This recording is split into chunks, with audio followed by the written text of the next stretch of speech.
It is 100% possible to have a fun summer on a tight budget, okay, even free.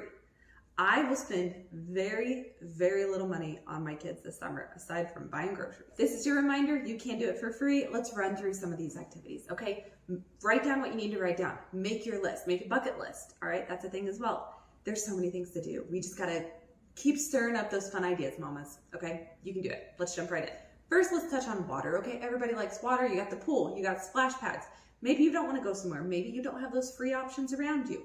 Okay, sprinkler in the yard. Water guns, make a bucket with water and it can be squirt guns where they fill it up themselves.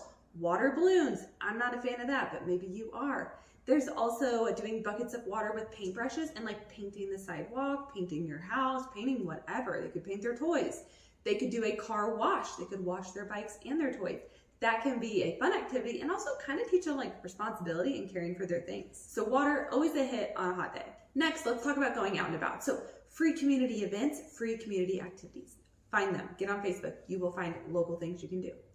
We have a local farm where you can pick produce. They also have a park and there's animals. Great. Got any farms in your area? Go check them out. Library, always a free option as well, especially on a rainy day. Then there's gonna be things like holiday events like 4th of July fireworks, okay? You can watch fireworks for free. You don't have to buy anything. Just enjoy the event. Another one we did at our old house was free local concerts on like Friday nights. We got to see where they are around this area because a lot of local venues are doing that. Okay, these things, people are trying to bring back local, activities and events. So go to them, support them, and try not to spend any money if you can. Then let's talk about sort of like park playground nature. So obviously parks, playgrounds, duh. You can do scavenger hunts, like make a find list while you're at the park. You can do park play dates. Maybe you don't always want to host in your home. Maybe that's a little overwhelming and trying to be like, okay, parents stay or don't stay. And you feel like you have to host the parents as well as the kids. Meet up at a park. So simple. Different things at the park, such as trails, like walking on them, taking your bikes, maybe if it's more like a park with paths, if there's a creek to play in, or if there's something like feeding the ducks, just whatever there might be. Parks aren't just a park. There's so much more to it. Sort of in the park, but outside play, we have things like chalk, camping out in your backyard, simply taking walks, doing a movie night inside or outside. We actually have a TV and we built a stand for it and we can now watch TV out back on our patio and our girls think it is the most fun thing ever. And when we bought this house, there was an extra TV that we didn't need to mount anywhere. So that's where that came from for us. Obviously, not everybody has a TV in their budget, but we're working with what we have and we're getting creative with it, okay? That is the point. Whether at parks or at home, things like collecting rocks, again, scavenger hunts, maybe collecting flowers, making a bouquet, or pressing flowers and making artwork with them. You can make anything out of anything if you have the right mindset and the right creativity flowing. Then there's getting into like projects and crafts. This could be baking, this could be gardening, this could be making like almost like on the verge of science experiments, like make a volcano or make homemade ice cream.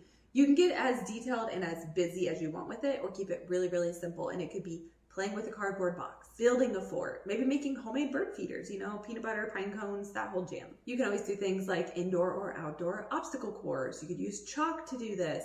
There's of course bubbles, flying a kite. There's so many old school simple things that can be so fun.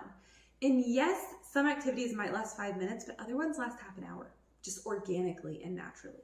Something you can also do is make a summer fun bucket list. All right, a lot of people go grab a poster board, just use a piece of paper at home and make a bucket list with your kids.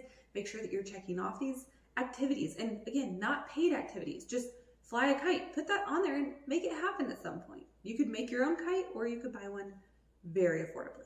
Do things to keep it interesting like toy rotation and have your kids help with the toy rotation. All right, clean out your craft bins. When you clean it out with your kids. They're gonna find things and they'll be like, oh my gosh, I've been missing this. I haven't done this in forever. Save that for a rainy day. And like I said, like on the toy rotation, let them help you and they're gonna find things that they're gonna go play. They're gonna get distracted. That's the point, okay? They're gonna get into something and they're gonna enjoy it and love it. And you can keep going or you can quit and finish the toy rotation the next day, whatever the case is. And then there's other things like just again, looking for that community outreach. I know we're gonna do a vacation Bible school this year. It's gonna be my first time having my kids do that. It is free. They asked if you could provide a snack, so I am donating a snack one day.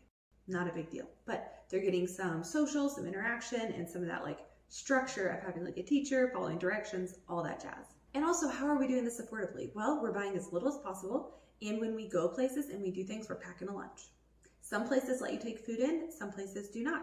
Eat beforehand, eat after, eat in the car. I will stock my car. I'm gonna have a few non-perishable snacks, things that won't melt, things that won't go bad. Okay, maybe like chips, for example. I don't pack a ton in the car. I'm more of a pack a lunchbox kind of mom, but maybe for you, you like some things in the car. I am going to restock my diaper bag. I don't have kids in diapers, but my diaper bag holds extra clothing. I would pack extra swimsuits in the car, but we are low on swimsuits right now, so I probably won't do that, but maybe you do that. Towels, blanket, have like a picnic blanket ready to go in your car, and anything of that nature. Okay, sunscreen, maybe hats for when it's really hot, and I would say water bottles, but I'm gonna pack those cold. I'm not gonna take warm water bottles with me. Maybe just make sure you have a cooler or cooler bag of some sort that's ready to go for summer. Wash it out, get it ready, get it prepped. Maybe you need to buy some on-the-go snacks, you know, your Go-Gurts and things like that. Maybe you don't normally buy those, but maybe for summer you do. You can also strategically plan your outings. So we're gonna do a lot of outings from 10 to noon, come home and eat lunch. Now there's gonna be some where I will pack the lunch. It's gonna depend on the day, my energy level, and what we feel like we're capable of that day. So don't feel like summer needs to be expensive. Cheap and free activities are just as memorable as expensive ones. But at the end of the day, you didn't hurt your wallet to give them that fun and give them that experience. Give them the space, the time, and the ability to get creative and have fun this summer. So comment any activities and ideas that you have that maybe I missed. I'll see you in the next one. Have a great day.